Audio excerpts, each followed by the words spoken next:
네, 7차 변론기일 김용태 국민의힘 의원, 김한규 민주당 의원과 함께 자세히 분석해 보겠습니다. 두 분 어서 오세요. 안녕하십니까. 네, 윤 대통령 탄핵 심판 7차 변론기일이고요. 대통령이 출석한 게 5번째인데 지난 변론기일과 비교했을 때 뭔가 핵심적인 증언이 나왔다고 보세요? 아무래도 대통령 입장에서는 계엄을 선포한 행위, 그 배경에 대해서 많이 설명을 하신 것 같습니다. 가령 저희가 정부 수립 이후에 문재인 정부까지 탄핵이 21번 있었는데 윤석열 정부에만 29번의 야당의 탄핵 소추가 발의가 있었습니다. 아마 그러한 지점을 좀 지적하셨던 것 같고요. 그리고 합의제 관행이었던 국회에서 이 합의 관행이 무너진 것에 대해서 계엄을 선포할 수밖에 없었던 그 배경에 대해서 대통령의 입장을 좀 많이 말씀하신 것 같습니다. 예, 어떻게 보셨나요? 오늘 전반적인데요. 말씀하신 대로 대통령은 이제 비상계엄을 하게 된 계기 그리고 절차적으로 국무회의를 열었다 이런 부분을 강조하고 싶으셨던 것 같은데요. 예. 사실 탄핵 여부를 인정하는 데 있어서 전혀 중요하지 않은 부분이거든요. 왜냐하면 일단 계엄법이나 헌법에 따라서 국회에 대해서 권한을 정지하는 것 자체가 허용이 안 돼 있기 때문에 대통령이 아무리 본인이 판단할 때 합리적인 이유가 있어서 이런 비상계엄을 했다 할지라도 그 부분은 전혀 이제 탄핵 여부를 결정하는데 중요하지 않고 다만 정상 참작하는 정도일 텐데요. 제가 봤을 때 이게 형사 사건도 아니고 이 탄핵 사건이기 때문에 뭐 탄핵을 형량을 낮춰서 일부를 하거나 이럴 수가 없어서 실질적으로 별로 중요하지 않은 부분인데 일단 대통령 측에서 증인으로 신청한 분들을 받아들이지 않게 되면 헌법재판소에서 공정한 변론이 진행되지 않았다라는 비난을 받을 걸 고려해서 최대한 받아주고 계신 것 같은데 저희가 봤을 때는 지금 별로 중요하지 않은 변론들이 계속 진행되고 있다 이렇게 보고 있습니다. 예. 예. 지금 현재 신원식 국가안보실장에 대한 증인 신문이 진행되고 있는데 신원식 실장에 대해서는 아무래도 삼청동 안가 모임에 대해서 증언이 이어지고 있는 것 같아요. 아무래도 이제 헌법재판관들이나 이제 변호사 측 입장에서는 과연 계엄이 언제부터 대통령께서 생각하셨는지에 대한 궁금증이 있었을 것이고 예. 아마 지난 3월 삼청동에서 만나서 계엄이라는 표현을 하지 않았던 걸로 이제 신원식 전 장관이 말씀하셨고 기억에 나지 않는다고 했고 비상대권, 비상한 조치가 있어야 한다라는 뉘앙스로 말씀하셨다라는 것을 이제 증언을 하신 것 같습니다. 그리고 군의 적극적인 역할이 있어야 된다라는 말씀도 기억에 난다라고 말씀하셨던 것 같은데 다만 이제 그것도 신원식 전 장관이 본인을 보고 말씀하셔서 좀 본인이 오해한 측면도 있다 이렇게 말씀하신 것 같습니다. 결과적으로 신원식 전 장관 같은 경우에는 계엄이라는 것이 아무리 정치가 잘못됐다고 하더라도 극단적인 방법으로 군대를 동원하는 것에 대해서는 부적절한 방법이라고 생각한다는 것을 말씀하셨고 그것을 대통령이 하지 말 것을 좀 진언하셨다라는 표현을 하셨던 것 같습니다. 예, 재판정에서 있었던 내용을 조금 정리해드리겠습니다. 3월 말, 4월 초에 있었던 것으로 보이죠. 안가회동. 거기서 신원식 실장이 이렇게 얘기를 했습니다. 대통령이 비상한 조치를 언급을 했고 자신은 안 하는 게 좋다고 당부를 드렸다. 그리고 김용현 전 장관에게도 내 뜻을 대통령에게 전해달라고 했다. 이렇게 전해지고 있습니다. 이런 증언에 대해서는 어떤 의미로 보세요? 네, 신원식 실장은 있는 대로 증언을 하고 있는 거 아닌가 이렇게 보고 있는데요. 예. 비상조치라는 거는 지금 헌법엔 나와 있지 않지만 박정희 대통령 그리고 전두환 대통령이 당시에 사용했던 이제 비상조치 그리고 당시엔 비상대권이라고도 학계에서 불렸기 때문에 이 부분에 대해서 아마 대통령은 지금의 비상계엄을 염두에 두고 얘기하신 것 같아요. 그런데 계엄이란 표현을 쓰지 않았기 때문에 신원식 실장은 본인이 캐치하지 못했다라고 하는데 사실 그 부분은 이제 본인이 79년도, 80년대 육군사관학교 3학년, 4학년이었기 때문에 충분히 비상조치나 대권에 대해서는 알고 계셨을 거라고 보고요. 다만 신원식 실장의 진술을 보면 대통령이 설마 비상계엄까지 하겠느냐 이런 판단을 했기 때문에 본인이 부정적으로 의견을 개진하고 더 적극적으로 말릴 필요까지는 없었다라고 하는데 저는 충분히 그랬을 가능성은 있었다. 신 실장이 거짓 진술을 하는 것 같지는 않다라고 보고 있습니다. 예, 신원식 실장의 얘기를 좀 보면요. 시기가 3월 말에서 4월 초가 맞지만 날짜를 지정하기 쉽지 않다라고 지금 답변을 했는데 4월 초라면 아무래도 4.10 총선을 앞둔 시점 아니겠습니까? 글쎄요, 뭐 시기에 대해서는 뭐 신원식 전 장관이 잘 아시겠지만 대통령하고도 또 대통령하고 식사를 하셨던 분들의 말을 신원식 전 장관뿐만이 아니라 대통령하고 식사를 하셨던 분들의 말씀을 전해 들으면 예. 대통령께서는 평소에 어찌되었던 이 국회 상황, 22대 국회가 야당의 다수당을 가진 힘으로 어떤 밀어붙이고 또 탄핵을 연말하고 이러했던 극단적인 상황에 대해서 말씀을 좀 많이 하셨고 여기에 대해서 좀 어떤 비상한 조치라든지 좀 어떤 다른 방법으로 타개해야 된다는 것 아니냐라는 뉘앙스의 말씀을 평소에도 많이 하셨던 걸로 이렇게 전해 들리고 있습니다. 그래서 예. 신원식 전 장관도 아마 그 연장선상에서 말씀하신 거 아닌가 개인적으로 생각이 듭니다. 알겠습니다. 자, 그리고 이제 신원식 실장에 대한 대통령 측의 신문 과정에서 하이브리드전 이야기가 나왔습니다. 지금 이 하이브리드전에 결국은 심리적인 어떤 것들까지 총망라하는 것을 일컫는 건데 어떻게 네. 보셨어요? 근데 신원식 장관이 명확하게 답변을 하진 않았죠. 신원식 전 장관이. 그 얘기는 이제 하이브리드 전이란 건 중국의 이제 민간인들까지도 다 동원될 수 있는 현대 이제 다양한 전투 형태를 말씀하시는 건데 그래서 국내 외국인 중에 중국인 비중이 높아서 상당히 위험성이 있다. 그래서 국가 안보의 우려를 고려해서 이런 탄핵도 비상계엄도 했다라는 말씀을 하시려는 것 같아요. 그게 요건 자체가 전시 상황이나 이에 준하는 이제 위험한 상황이어야 되기 때문에 자꾸 실제로는 중국하고 북한하고 전쟁하고 거의 유사한 정도의 긴장 상태다라고 얘기하고 싶은 것 같은데 네. 신원식 실장이 그 부분에 대해서는 이제 명확하게 얘기하지 않았고 또 당연히 지금 중국하고의 어떤 국제적인 관계가 있는데 뭐 신원 실장이 여기에서 중국과 사실상 전쟁 상태다라고 얘기할 수도 없기 때문에 사실 질문 자체가 저는 부정적인 답변이 나올 수밖에 없는데 좀 무리한 질문을 한 게 아닌가 보고 있습니다. 예, 이 부분 내용을 조금 정리해드리겠습니다. 대통령 측에서 하이브리드전 관련 질문을 진행을 했고요. 신원식 실장은 하이브리드전은 정치 공작 등 심리전을 망라하는 것이다. 일반 국민과 규범, 가치까지 공격 대상 목표로 하고 있다. 이렇게 답변을 했습니다. 그래서 대통령 측은 선거 개입 등 다양한 영역에서 하이브리드전의 양상이 나타나냐 이렇게 물어봤고요. 신원식 실장이 광의의 의미에서 포함된다라고 대답을 했거든요. 이 질의에 대해서는 어떻게 보셨습니까? 아무래도 대통령께서 계속 주장하시는 부정선거하고 연계해서 생각해 볼 수밖에 없을 것 같습니다. 대통령께서는 이제 계엄 선포의 한 원인 중에 하나가 이제 부정선거를 언론을 통해서 이제 제가도 전해 들었고요. 그 부정선거에 대해서 만에 하나 북한이라든지 중국이라든지 이 개표기 같은 것에 해킹 의혹 등을 말씀하셨던 바가 있습니다. 대통령 측 변호사들도 많이 말씀하셨고 또 김영현 전 국방장관도 이러한 것에 대해서 말씀하신 바가 있어서 아무래도 중국의 어떤 그런 안보적인 상황에 대해서 질문하셨던 것 같습니다. 다만 김한규 의원 말씀하셨던 것처럼 지금 신원식 전 장관은 국가안보실장이고 또 이런 발언이 또 대한민국 외교에 미칠 수도 있다 보니까 아마 헌법재판소 자리에서는 즉답을 피한 걸로 알고 있습니다. 알겠습니다. 하이브리드 전에 대한 두 분의 생각을 좀 들어봤고 지금 재판부 측에서 이제 신원식 실장에 대해서 질의가 이어지고 있는데 그 부분 좀 짚어볼게요. 일단은 안가 만찬 뒤에 이 김용현 전 장관과 이제 여인영 사령관과 무슨 얘기를 했느냐라고 조금 더 이제 그 안가 만찬과 관련해서 구체적으로 물었습니다. 그랬더니 신원식 실장이 비상한 조치를 언급했고 안 하는 게 좋아라고 이제 당부를 했다고 했습니다. 아까 이제 그 연장선인 것 같은데 계엄 조치에 대한 부분에 조금 이제 본인은 반대한다는 입장을 좀 피력을 한 것 같고 그리고 김용현이 내 뜻을 대통령에게 전해달라 했다라고 이제 김용현 전 장관에게 자기의 뜻을 대통령에게 좀 전해달라라고 이야기를 했다고 합니다. 그러면 이런 것들이 좀 잘 전해지면은 좀 이 부분에 대해서 좀 고심이 있었어야 되는 게 아닌가라는 생각이 드는데요.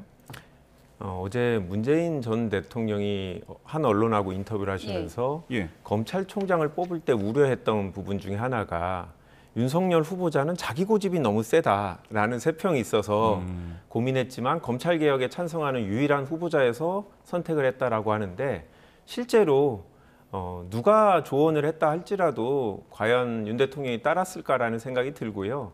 신원식 실장이 김용현 당시 경호처장을 통해서 의견을 전달하려고 했다고 하면 김용현 처장도 이런 비상계엄에 반대하는 사람이어야 되는데 본인이 지금 주도한 바 아닙니까? 그렇다고 생각하면 당시 장관의 의견이 제대로 전달 안 된 것 같고요. 당시 정치권에서도 왜 갑자기 신원식 장관이 교체될까? 김용현 처장으로 교체된 배경에는 아마 주무장관이 되어야 되는 신원식 당시 국방부 장관이 이 비상조치, 비상대권, 불법적인 계엄의 부정적인 태도이기 때문에 대통령께서는 한번 분위기를 보고 이 사람한테 맡겨서는 안 되겠다라고 생각하고 신원식 장관을 교체한 게 아닌가. 저희는 사후적으로 지금 그렇게 해석을 하고 있습니다. 네. 예. 지금 현재 신원식 국가안보실장에 대한 증인신문이 진행되고 있는 가운데 윤 대통령이 발언 기회를 얻은 것으로 보입니다. 윤 대통령이 비상계엄 선포와 후속 조치는 헌법상 대통령의 권한이라고 강조했다는 속보가 들어왔습니다. 앞서 정청래 위원장, 국회 측 소추위원이죠. 정청래 위원장이 신원식 실장이 계엄 조건을 알아서 반대했다고 생각한다라고 답변을 했고요. 국회를 범죄 소굴로 인식한 만큼 대통령이 계엄을 경고성으로 했는지 의문이 든다라고 말을 했습니다. 그리고 대통령 한 사람 지시에 수많은 사람이 고통을 받고 있다. 윤석열 대통령은 아무 일도 하지 말았어야 한다라고 정청래 위원장이 말했다는 속보를 전해드립니다. 또한 간첩죄는 보류된 상태로 무산된 일이 없었다고 강조를 했고요. 이에 대한 윤 대통령의 발언이 전해졌습니다. 비상계엄 선포와 후속 조치는 헌법상 대통령의 권한이다. 그리고 군인이 국민을 억압하거나 공격한 사실도 없다라고 답변을 했습니다. 지금 상황을 어떻게 보십니까? 계속해서 말씀드리지만 오늘 저희 권성동 원내대표도 교섭단체 연설에서 말씀을 하셨지만 21세기에서 저희가 이제 계엄이라는 것을 쉽게 상상할 수 없기 때문에 대통령께서 평소에 친한 의원들이나 아니면 말씀하셨던 3, 4월에 있었던 그런 안가 모임에서 비상한 조치를 말씀하셨다고 하더라도 많은 분들이 이제 비상계엄까지는 염두에 두지 못했을 거라고 생각합니다. 아마 그런 의미에서 대통령이 계속 변론하는 말씀은 계엄이라는 것은 본인이 통치 행위다라는 것을 계속 주장하고 계신 것이고 다만 많은 국민과 또 국회의원과 또 대통령 사이에 과연 지금의 상황이 계엄을 선포할 상황까지 이르느냐에 대해서는 인식이 조금씩 다른 것 같습니다. 예. 대통령의 입장에서 봤을 때는 조금 전 설명드렸던 것처럼 다수당의 횡포, 예를 들면 29번의 탄핵 소추 발의라든지 아니면 일방적인 예산 삭감, 또 계속해서 어떤 정부의 발목 잡기 이것으로 인해서 윤석열 정부가 하려고 했던 일들을 잘 추진하지 못하였고 사실상 행정부의 수반은 대통령임에도 불구하고 사실상 입법부의 다수당의 힘을 가지고 행정부를 무력화시킨 일, 그로 인해서 삼권 분립이 무너진 일에 대해서 계엄 선포가 이제 정당했다라는 말씀을 하시는 것이고요. 다만 여기에 대해서 헌법재판관들이 과연 이것이 계엄을 선포하기에 적절했느냐, 사유가 되느냐는 또 다른 문제일 것이고 아마 그것이 헌법재판관들이 판단해야 할 중요한 본질 중에 하나일 것 같습니다. 예, 알겠습니다.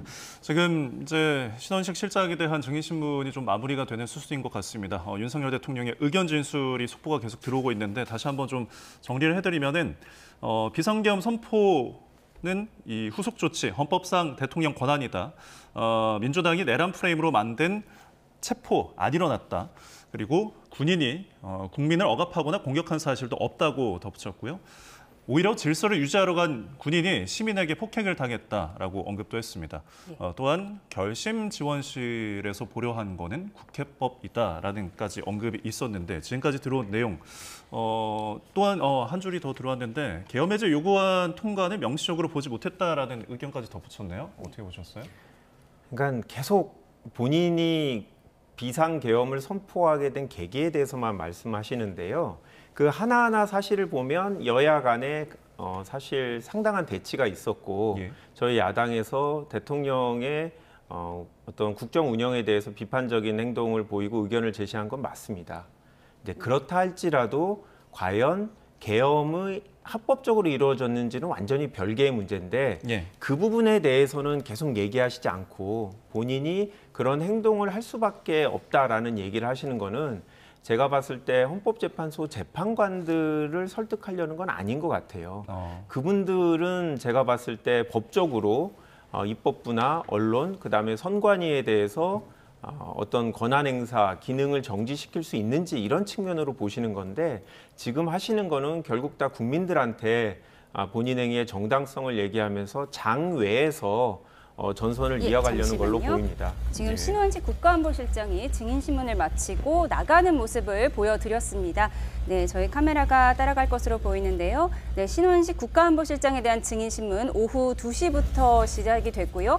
원래는 한 3시 반까지 진행될 예정이었는데 조금 지연돼서 지금 4시 13분, 조금 전까지 진행이 됐습니다.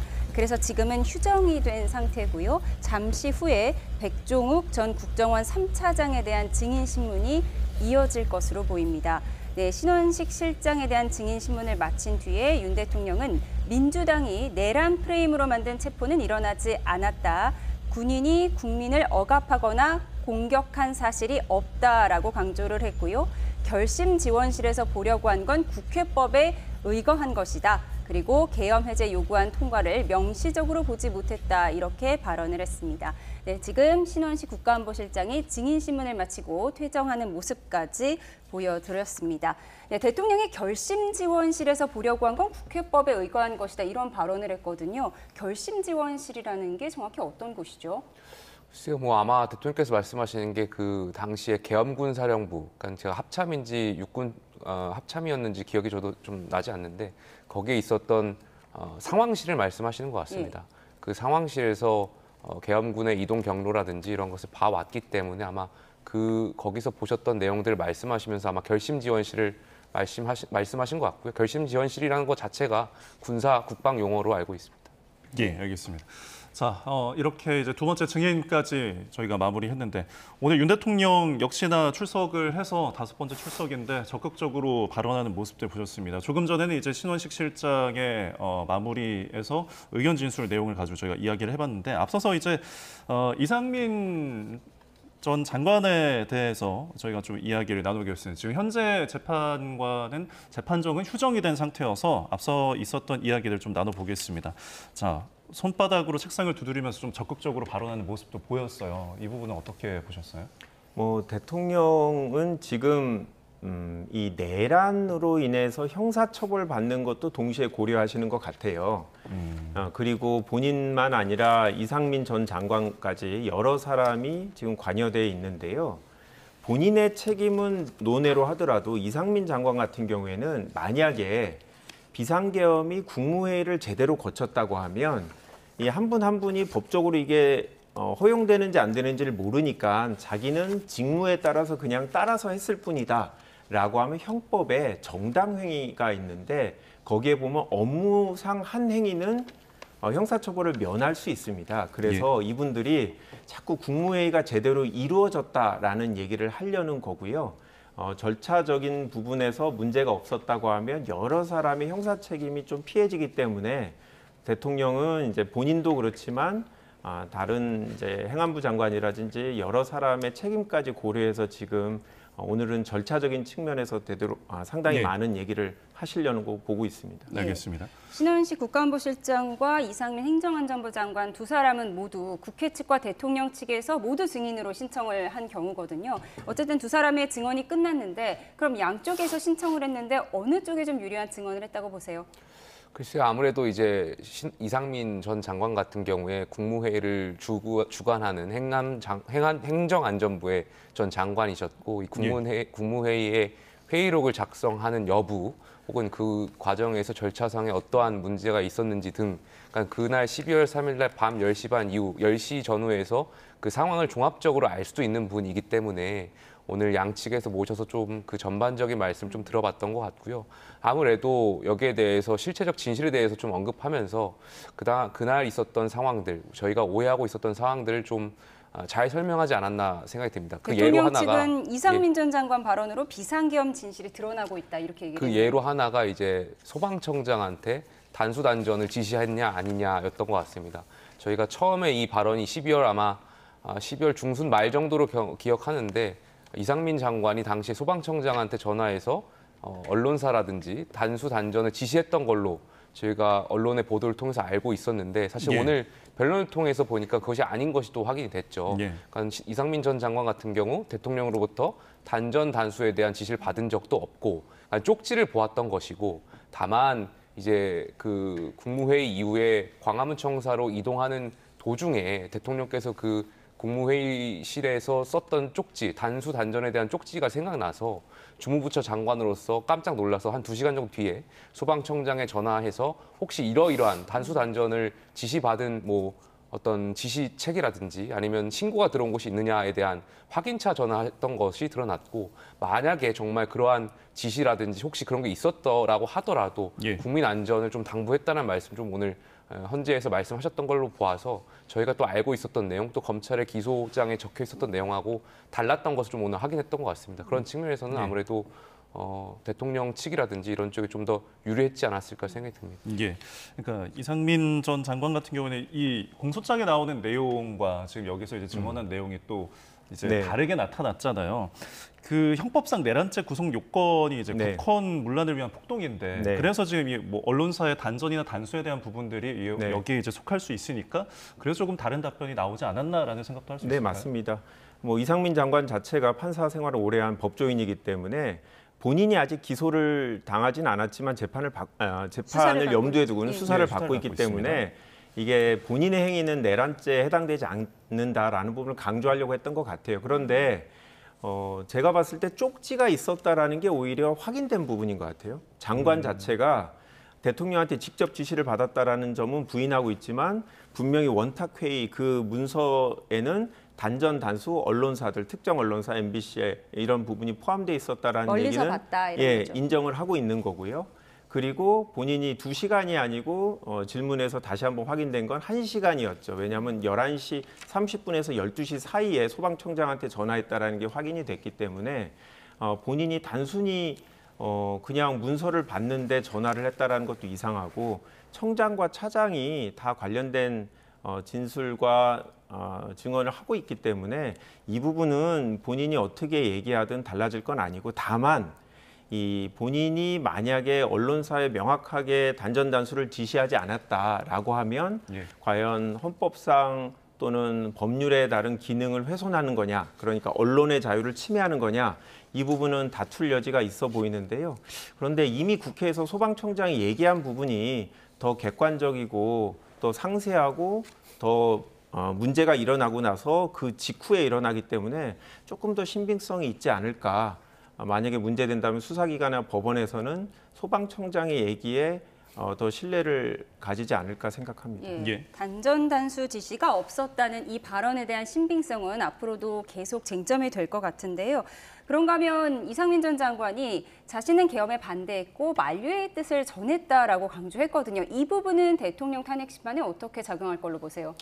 국무위원으로서 그 당시에 국무회의가 있었다면, 그러니까 국무회의로 인정할 것인지 말 것인지 또 법적인 문제가 있음에도 이 전 장관은 지금 국무회의로 본다라고 주장을 한 그걸 거죠. 이제 어떻게 볼 것인가는 또 다른 문제인데, 어쨌든 이 전 장관 입장에서는 국무회의 안에서 본인이 대통령께 이제 계엄을 안 했으면 좋겠다라는 생각을 가졌다라는 것을 이제 피력한 것 같고요. 예. 조금 전에 계속해서 저희가 말씀드리는 것처럼 아무리 정치에 극단적인 문제가 있다고 하더라도 군대를 동원해서 해결하는 것이 통치 행위의 여부를 떠나서 그것이 과연 적절한가 아닌가에 대한 개인적인 이견들이 있을 수 있고, 아마 행안부 전 장관께서도 적절하지 않았다라고 판단하신 거 아닐까 개인적으로 생각이 듭니다. 네.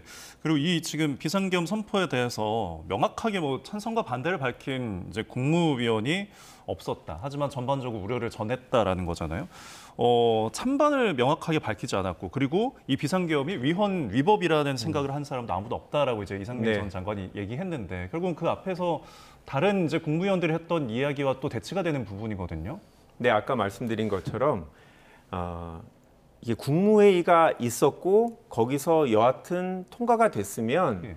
그리고 당시 본인들은 위헌 위법인지 전문가가 아니니까 알 수 없었다라는 얘기를 하는 거는, 이 비상계엄이 일단 형식적으로는 요건을 갖췄으니까 실질적으로는 해서 안 되는 일을 했다 할지라도 본인들은 업무상 했기 때문에 형법상 책임을 면제하는 조항에 해당된다라는 얘기를 저는 법률가가 다 염두에 두고 지금 이상민 장관이 하는 거라고 보는데요. 예. 근데 제가 이제 청와대에 있으면서도 국무회의 제가 참관을 많이 했는데, 국무회의 간사가 행안부 의정관입니다.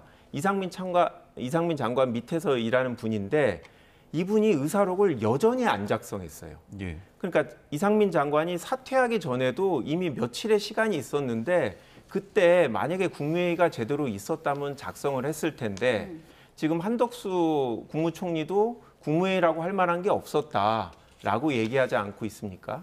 그런 점을 고려하면 뒤늦게 이상민 전 장관이 지금 변명을 하는 거지, 제가 봤을 때 본인 책임하에 국무회의 의사록을 안 만들어 놓고 당시 국무회의가 있었다라고 주장하는 거는 제가 봤을 때 법조인으로서 그냥 변론의 어떤 방어 포인트를 지금 만들어내고 있는 거 아닌가라고 생각이 듭니다. 예, 말씀하신 국무회의에 국무위원들이 서명하는 부서나 회의록 작성에 생략된 과정에 대해서 오늘 대통령은 이렇게 얘기를 했습니다. 반드시 사전에 부서를 해야 하는 건 아니라고 생각했다. 보완을 요하는 국법상 행위에 대해서 사전에 결재를 요하면 오히려 기밀사항이 유출될 수 있다. 이렇게 생각을 했다는 거예요. 이 부분에 대해서 어떻게 보세요? 저도 이제 한번 다시 확인해봐야 되겠는데 저도 국무회의를 참여한 적이 없어서 네. 저도 검색을 해봐서 알게 되는데 또 오늘 변론 과정을 보니까 국무회의를 하고 나더라도 장관들이 부서를 안 한다라고 또 이야기를 하시더라고요. 그러니까 회람을 하고 나서 사실상 전자 서명으로 대체하는 걸로 말씀하셨고, 그래서 부서가 있고 없고는 국무회의가 열리고 안 열리고의 어떤 요건은 아닌 것 같고요. 다만 김한규 의원 지적하셨던 것처럼 회의록에 대한 문제가 계속 지적되는 것 같습니다. 이상민 전 장관의 오늘 발언 내용을 좀 종합해 보면 본인 당시에 이제 계엄과 내란을 어떻게 볼 것인가가 되게 중요한 문제였던 것 같아요. 예. 12월 3일 이후에는 사실 계엄을 이른바 내란으로 동일시해서 야당과 또 많이 저희를 정부 여당 향해서 비판해 왔었고, 그러다 보니까 행안부의 그 심의관인가 의정관이 그 작성하는데 내란 동조 세력 등 여러 가지 좀 많이 불리한 측면이 있어서 그런 작성하는데 좀 어려움이 있었고, 12월 8일 본인 사퇴하면서 왜 그 이후에는 어떻게 됐는지 모르겠다라는 발언을 오늘 하셨거든요. 그러니까 그러한 일반적인 종합적인 내용을 봤을 때 국무회의 회의록에 대해서 당시에 작성되기가 어려웠던 점을 좀 말씀하신 것 같아요. 그래서 다만 이것을 국무회의로 볼 것인지 말 것인지에 대한 여부는 법적인 판단은 다시 한번 받을 필요가 있지 않나 생각이 듭니다. 내용을 조금 다시 한번 정리해드리면 대통령 측에서 밝힌 내용은 12월 6일에, 그러니까 계엄이 12월 3일이었고 12월 6일에 행안부에서 국무회의록을 작성할 테니 관련 서류를 보내달라고 해서 대통령 비서실에서는 12월 10일에 다 보내줬다는 거예요. 이 부분은 뭐 향후에 계속 쟁점이 될 것 같습니다. 예. 근데 이제 재판부가 이 회의록과 관련해서 이제 또 질문을 했잖아요. 이제 국무회의 개회 선언, 안건 설명 이런 거 없었나라고 이제 물었더니 개회 선언이 없었다라고 이제 직접 말하기도 했고, 당시 안건은 하지만 전부 알고 국무회의 종료 시점에 대해서 다양한 해석이 있을 것이다라고 이제 덧붙이기도 했는데, 계엄 선포를 위한 국무회의가 이제 이상민 장관이 실질적으로 있다라고 이야기를 하는 것 같아요. 네. 이거 어떻게 보세요? 그러니까 다른 국무위원들하고 얘기가 다른 거죠. 예. 다른 국무위원들은 국무회의라는 걸 또 몰랐고, 당시에 그냥 대통령이 잠깐 오셨다가 무슨 의견들을 개별적으로 물어보지도 않고 5분도 안 되는 시간 내에 자리를 떠나서 본인들은 대통령이 다시 오지 않겠나라고 생각하고 기다리고 있었다라고 얘기하는 거면, 당시에 다른 국무위원들은 이 국무회의가 없었다라고 생각하는 거고, 사후적으로 국무회의 의사록을 만들 수가 없는 게 지금 참석한 의원들이 전자서명이든 자필서명이든 부서할 생각이 없는 거예요. 본인들은 계엄에 관여하지 않았다라고 주장을 하고 있는 건데요.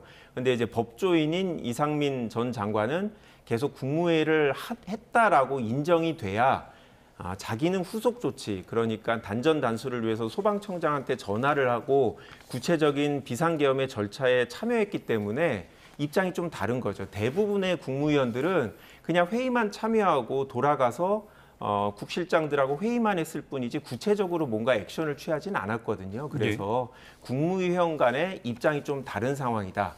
저는 그렇게 보고 있습니다. 예, 지금 신원식 국가안보실장에 대한 증인 신문을 마친 뒤에 잠시 휴정인 상태고요. 본래 예정은 4시 25분에 속개될 예정이었는데 지금 27분을 지나고 있습니다. 속개가 됐다는 속보가 들어오면 다시 한번 전해드리도록 하겠고요. 속개가 된다면 백종욱 전 국정원 3차장에 대한 증인 신문이 이어질 예정입니다. 저희는 오전에 있었던 이상민 전 행정안전부 장관의 증인 신문에 대해서 이야기하고 있는데요. 대통령이 계엄은 오래가지 않을 것이다라고 얘기를 했다는 거예요. 그리고 빨리 끝나서 다행이라는 말도 했다는 건데, 이건 경고성 계엄이었다는 대통령의 진술을 뒷받침하는 거겠죠? 아무래도 그렇게 볼 수 있고, 대통령께서 계엄을 했다고 하더라도 당시에 있었던 국무위원들의 증언을 들어보면 일찍 끝날 거다, 금방 끝날 거다 하면서 안심을 시켰던 것 같아요. 그리고 국민 안전에 대한 최우선을 계속 강조했다라는 것을 국무위원분들이나 아니면 대통령 측에서도 강조하고 있어요. 그러니까 다시 말하면 계엄으로 인해서 뭔가 계엄군이 우리가 과거에 80년대 그런 계엄과는 다른 정말 국회 경고성 계엄이었다는 것을 강조하기 위한 것으로 좀 해석이 되고요. 아마 그런 네. 차원에서 이상민 전 장관의 발언도 변론도 아마 대통령의 계엄이 우리가 생각하는 그런 계엄이 아니다라는 것을 말씀하기 위한 일종의 저는 여론전 아닌가 생각이 듭니다. 네, 그러니까 이 경고성 계엄이라는 것을 계속 이제 강조를 하고 있잖아요. 뭐 이상민 전 장관 오늘 발언 중에 대통령의 고심을 충분히 이해한다라는 언급도 있었는데 그럼 그에 대해서 이제 역시나 그럼 뭔가 동의를 하는 부분일까요? 이상민 전 장관은 지금 구속이 안 돼 있잖아요. 예. 기소가 안 돼 있어서 아마 윤 대통령 변호인 쪽하고 충분히 교감이 있을 거라고 생각해요. 예. 아시는 바와 같이 윤 대통령 변호인 쪽에서 지금 구속되어 있는 다른 피고인 군 장성 출신들을 만나서 재판 준비 관련해서 논의를 한 것처럼 보이는데 특히 이상민 장관은 뭐 다른 분보다 더 대통령하고 가까운 분이기 때문에 기본적인 방어 포인트에 대해서 의견을 합치하고 있다라고 생각하고요. 예. 대통령이 당시에 이제 방송에 나와서 이 경고성 계엄이다 뭐 이런 얘기는 전혀 안 하셨어요. 저도 이 계엄을 뭐 2달, 3달, 2년 뭐 이렇게 하실 거라고 생각하지 않았어요. 본인이 원했던 게 선관위에서 서버를 이미징해서 본인이 생각하는 이제 불법 선거에 관련된 자료를 확보하고 그 다음에 국회에서 또 몇 사람이 본인이 생각할 때 국정 운영에 반대되는 사람을 체포하고 이게 목표였을 거라고 생각해요. 그러면 2, 3일 정도면 충분했을 거라고 생각하는데 제가 봤을 때 그렇다고 해서 이렇게 단순히 국회가 바로 계엄 해제 요구를 하면서 끝날 이런 경고성 행사로 끝날 거다. 이렇게 대통령이 법조인이신데 예상하고 하지는 않았다라고 봅니다. 사후적으로 경고성 계엄이라는 건 만들어낸 얘기다 이렇게 봅니다. 예, 지금 재판이 속개가 됐다는 속보가 들어왔고요. 네. 백종욱 전 국정원 3차장의 증인 신문이 시작이 됐습니다. 30년 이상 공공기관 사이버 보안 업무를 수행했다는 백종훈 전 3차장의 이야기까지 속보로 들어와 있습니다. 네, 백종욱 3차장이 어떤 인물인지 먼저 좀 짚어볼까요? 백종원 전 차장 같은 경우 아무래도 계엄이 있고 나서 그 뒤에 이 계엄과 관련한 실무 사무를 했을 수 있던 것으로 알려져 있고요. 예. 이 전 차장 같은 경우 실질적으로 어떤 정치인 체포 지시라든지 전반적으로 그 계엄에 어디까지 알고 있는지에 대한 그리고 이 계엄을 선포하는 과정에서 국헌문란의 행위가 있었는지에 대한 여부에 대해서 아마 전반적으로 증언을 하지 않을까 생각이 듭니다.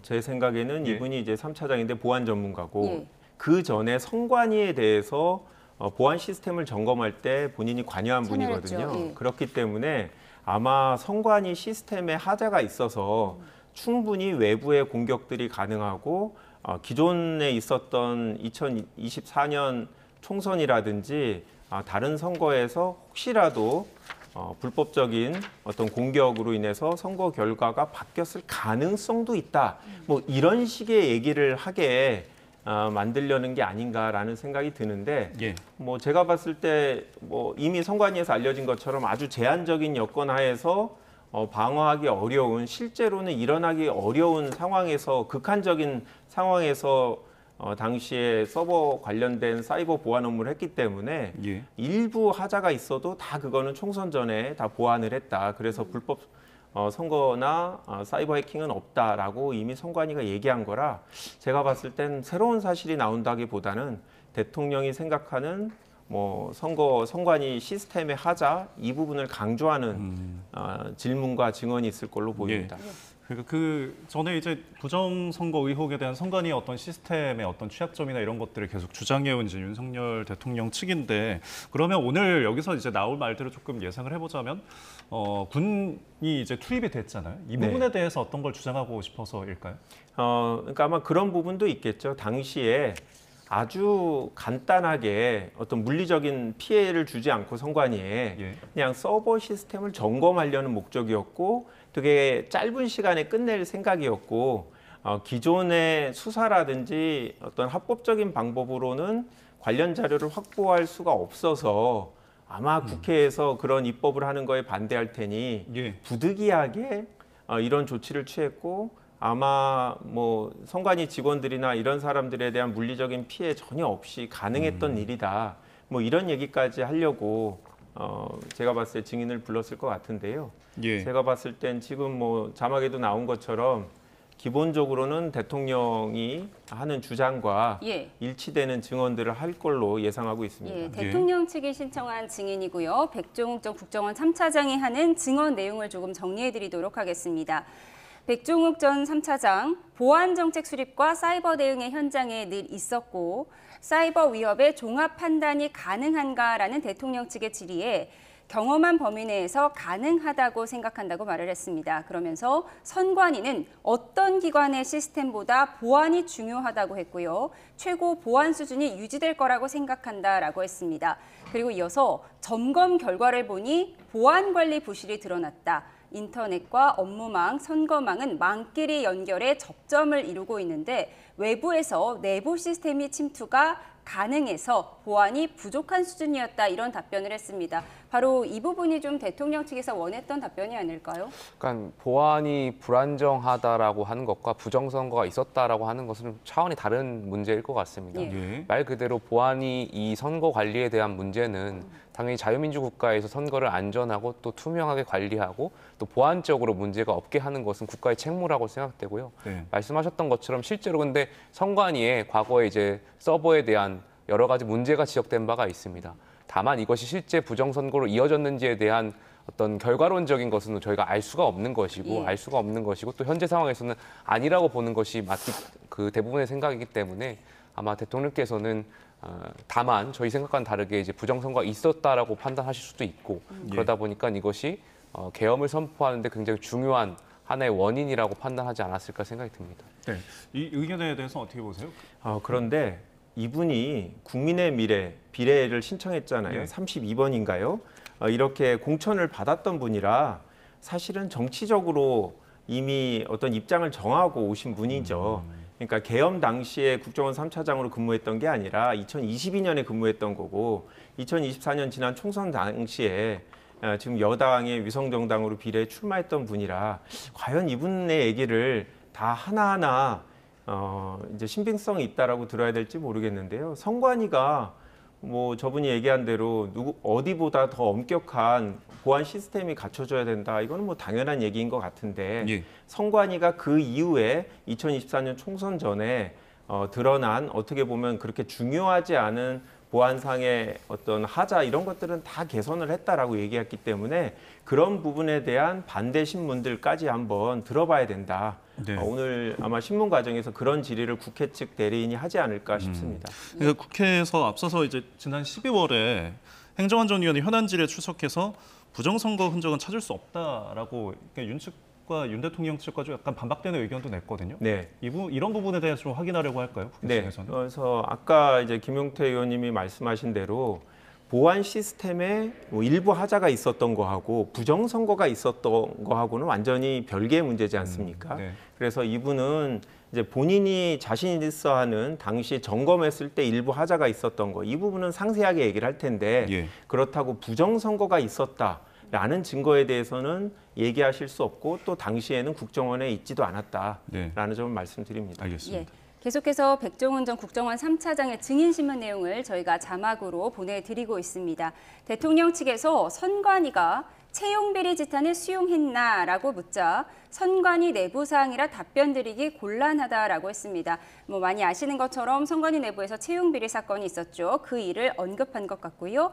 헌법기관을 조사한 적은 있지만 선관위를 조사한 적은 없다. 그리고 보안 점검을 한 결과 해커 관점으로 취약 여부를 확인하는 것이다. 이런 답변이 있었습니다. 아무래도 채용 비리까지 언급했다는 건 선관위 내부의 문제를 좀 지적하고 싶었던 것 같아요. 아무래도 선관위가 그동안 여러 가지 어떤 문제를 일으켰던 것에 대해서 여론전으로 좀 말씀드리고 싶었던 것 같습니다. 예. 선관위가 그동안 저희가 지난 감사 결과 굉장히 많은 부정 채용에 대한 일이 있었고 사실 선거 관리를 하는 측면에 있어서도 소쿠리 투표함을 보여주는 등 굉장히 국민적으로 불안하게 만들었던 사례들이 있었습니다. 그래서 국민들 입장에서는 당연히 선거 관리에 대해서 선관위의 지적하거라든지 아니면 헌법기관으로서 이 민주주의에 굉장히 중요한 역할을 수행하는 선관위에 어떤 의문이나 의혹을 제기할 수 있는 것인데요. 아마 그러한 차원에서 대통령 측에서 질의했던 것 같습니다. 다만 이 선거 관리 부실 선거 관리를 하는 것과 또 부정선거에 대한 것은 또 차원이 다른 것이기 때문에 그거에 대해서는 종합적으로 아마 재판관들이 살펴보지 않을까 생각이 듭니다. 예, 부실선거 관리와 어쨌든 부정선거가 다르다는 거는 이제 맥을 같이 하고 있는 부분인데 아까 언급하신 것처럼 이제 선관위라는 것이 헌법기관이기 때문에 따로 어떻게 뭐 조사나 그런 것들이 하기 어렵잖아요. 그런 부분에 있어서 지금 그 이제 의혹에 대해서 좀 더 강조를 많이 하고 있는 것 같은데. 그렇긴 한데요. 선관위를 조사할 수는 없지만 이 선거 관련된 재판에서 법원에서 관련된 자료를 다 요청하고 예. 실제로 선거 관련해서 문제 제기가 있으면 그 표를 다 여전히 다 보관하고 있기 때문에 수기로 다 확인하고 있습니다. 그렇게 관련 소송이 수십 차례 있었는데 단 한 번도 선관위가 진 적이 없죠. 그러니까 항상 우리가 선거 무효 소송을 제기하지만 투개표가 잘못됐다라고 인정된 사례가 단 한 번도 없습니다. 그리고 지금 아까 선관위를 공격하시려고 하는데 지난주에 바로 검찰이 선관위 채용 비리 관련된 사건 28명 전원 무혐의 통보했거든요. 예. 다 끝난 일입니다. 그런데도 불구하고 자꾸 정치적으로 선관위의 신뢰성을 떨어뜨리려고 하는데 선관위를 믿기 어려워서 사무총장 대통령하고 동창이시잖아요. 이런 분이 가 있는데도 이분이 선관위의 부정선거 흔적은 전혀 없다라고 얘기한 점을 보면 대통령이 얘기하신 대로 그런 부정선거 그거는 없지 않았나 저는 그렇게 보고 있습니다. 예, 말씀하시는 동안 김용민 선관위 사무총장이 헌재 증인으로 출석했다는 속보가 들어왔습니다. 김용민 선관위 사무총장은 오후 5시부터 증인 신문이 예정돼 있는데요. 조금 지연돼서 아마 5시가 조금 넘은 시각에 증인 신문이 시작될 것 같습니다. 이와 관련된 속보도 계속해서 전해드리도록 하겠고요. 지금까지 김용태 국민의힘 의원, 김한규 더불어민주당 의원과 함께 분석해봤습니다. 고맙습니다. 고맙습니다.